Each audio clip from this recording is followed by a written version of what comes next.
ఈయన ఒక important meeting జరిగింది బెంగళూరులో.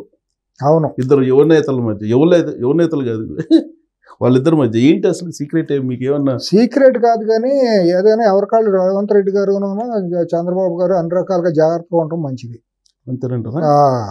నాకు అనిపిస్తుంది.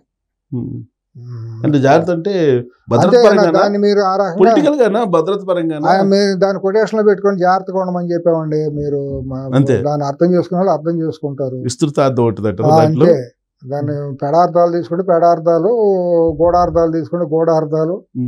జాగ్రత్తగా ఉండడం మంచిది. రేవంత్ రెడ్డి గారు కానివ్వండి, అక్కడ చంద్రబాబు గారు కానివ్వండి.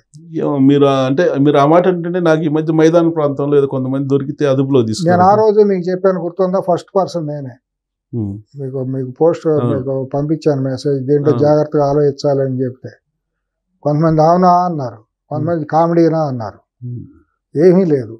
నా ఇడుపులపై దగ్గర నుంచి ఉమేష్ చంద్ర గారి హత్య, మాగుంట సుబ్రహ్మరెడ్డి గారి హత్య, ఇవన్నీ మనం చూసిన వాళ్ళమే.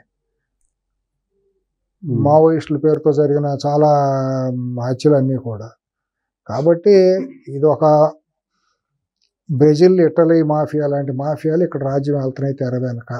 దాన్ని కొద్దిగా పటిష్టంగా కేంద్ర ప్రభుత్వం ఆశీస్సులు ఉండయా అంటే ఉండయని నేను అనుకుంటాను. ఇప్పుడు ఏంటి, రేవంత్ రెడ్డి గారు చంద్రబాబు గారైనా లేదా లోకేష్, పవన్ కళ్యాణ్ కూడా జాగ్రత్తగా ఉండాలి? అదే మరి పార్ట్ అండ్ పార్సలే కదా. పవన్ కళ్యాణ్ గారు ఏంటి, లోకేష్ ఏంటి, రేవంత్ రెడ్డి గారు ఏంటి, వాళ్ళ ఫ్యామిలీ మెంబర్స్ అందరూ కూడా జాగ్రత్తగా ఉండాల్సిందే. ఎందుకంటే అక్కడ కులచిచ్చు రెచ్చగొట్టే ప్రయత్నాలు జరుగుతున్నాయి. కమ్మా కాపు అనేది మళ్ళీ అక్కడ ఆంధ్రప్రదేశ్లో మొన్న ట్రై చేశారు, అది కుదరలా పాపం. అది పవన్ కళ్యాణ్ గారు చాలా కుక్కలు మురిగినట్టు మురిగారు, ఇష్టానుసారం మురిగిచ్చారు, అందరికి కిరాయి ఇచ్చి. అదేమీ పట్టించుకోలేదు సమాజం.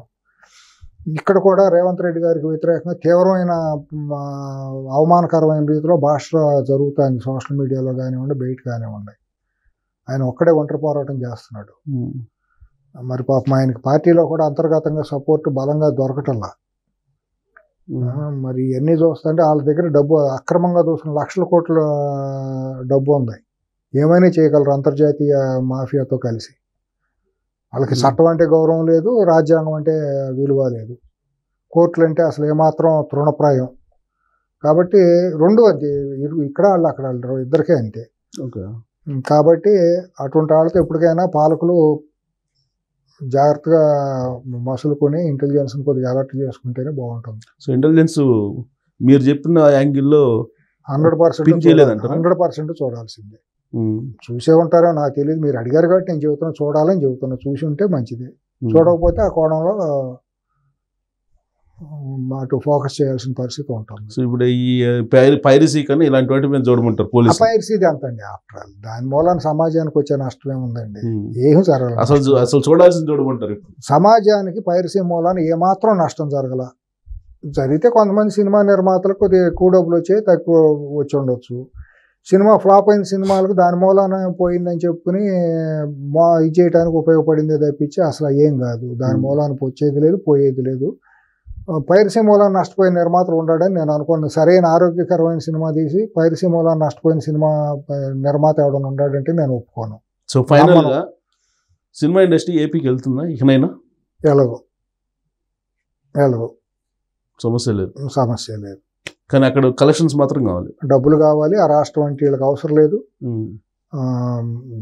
ఎందుకులేండి, యద్భావంతో రాజుని బట్టి గుర్రం, రౌతుని బట్టి గుర్రం.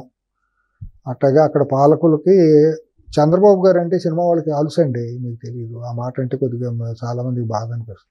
మంచితనం అనుకోవచ్చు. మంచితనం అని మీరు అనుకుంటారు, మీలాంటి వాళ్ళు గౌరవంగా ఉండాలి.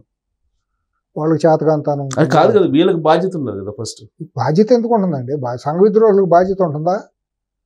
ఇప్పుడు బాంబులు వెలుపుతారండి తీవ్రవాదులు, వాళ్ళకి బాధ్యత ఉంటే బాంబులు వెలుపుతారా? ఇప్పుడు మనం షిరిడి సాయిబాబా గుడి దగ్గరను గోకుల్ చాట్ల దగ్గర పేల్చారు వాళ్ళు.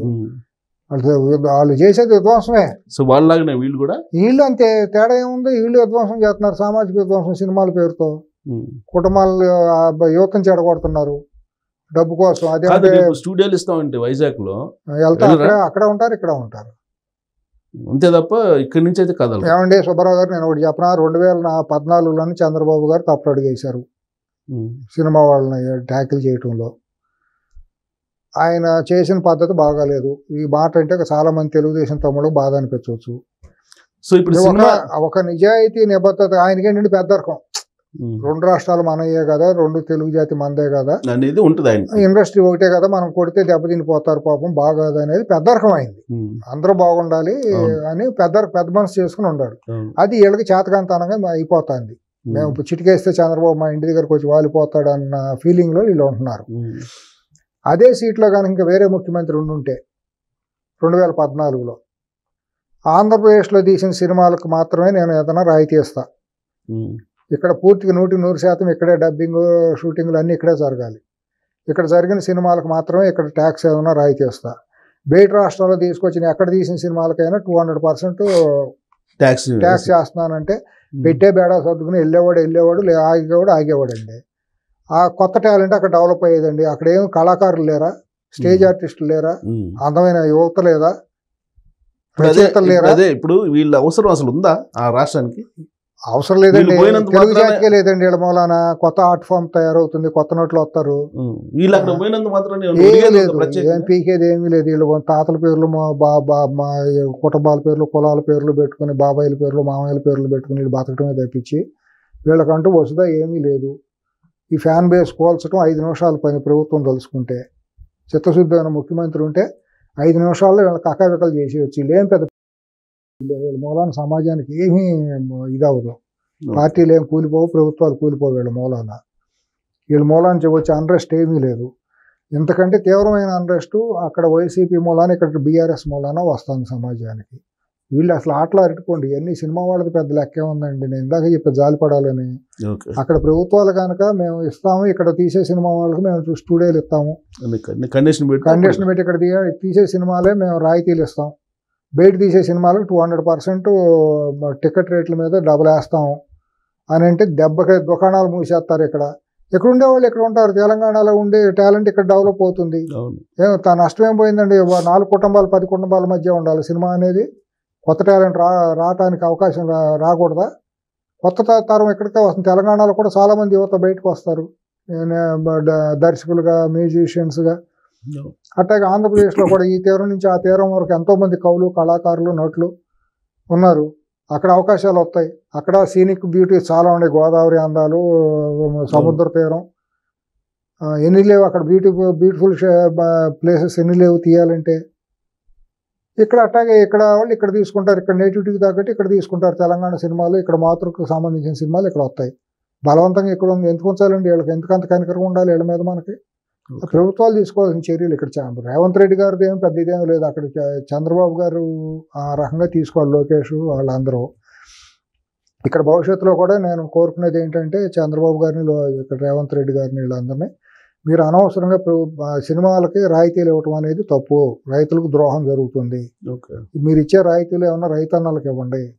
సో సినిమాల మీద కనికరం చూపించాల్సిన ఏ మాత్రం కనికరం చూపించాల్సిన అవసరం లేదు. వాళ్ళ మీద తక్షణం స్పెషల్ ఫోర్స్ పెట్టి వాళ్ళు చేసే అసాంఘిక కార్యకలాపాలన్నిటి మీద కట్టడి పెట్టాలి. పబ్బులు, క్లబ్బులు, డ్రగ్స్ వాళ్ళని పెడితే కానీ వాళ్ళు అప్పుడు కానీ దారికి వచ్చి మా సమాజానికి మంచి తరంగా మంచిగా ఉండేటట్టు ఆలోచిస్తారు. అటువంటి మంచిదాకా వచ్చి ఆలోచించే వాళ్ళకి ప్రోత్సాహం ఇవ్వండి. బలగం లాంటి సినిమాలు, ఆనంద్ సినిమాలు, ఇటువంటి వాళ్ళకి అందరికి ఇవ్వండి. అటువంటి వాళ్ళకి అవార్డులు ఇవ్వండి.